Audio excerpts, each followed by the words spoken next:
புதுமைகள் புரிந்திடும் புனித சவேரியார் தான் வாழ்ந்த பொழுதும் மறைந்த பின்னும் அவரது பெயரால் அனுதினமும் புதுமைகள் நடைபெறுவதை பலரின் எழுத்துக்களிலும் வரலாற்று பதிவுகளிலும் மக்கள் அனுபவங்களிலும் நாம் கண்டறிகிறோம். அவர் பெயரால் ஜெபித்த போது புற்றுநோய், கண் பார்வை, காது கேளாமை, தீவிர காய்ச்சல், குழந்தை வரம் கிடைத்திருப்பதை அவரது திருத்தலத்தில் மக்கள் சாட்சியம் பகர்கிறார்கள்.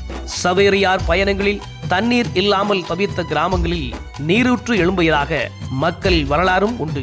கடலில் விழுந்த குழந்தை உயிர் பிழைத்ததற்கு புனித சவேரியார் தான் காரணம் என்ற நம்பிக்கையும் உண்டு. இன்றும் உலகம் முழுவதும் சவேரியார் நவநாட்களில் ஆயிரக்கணக்கான மக்கள் சாட்சியம் பகர்கின்றனர். இம்மண்ணில் மனிதராய் பிறந்து நம் மனங்களில் புனிதராய் வாழும் சவேரியார் திருநாமம் பாடுவோம்.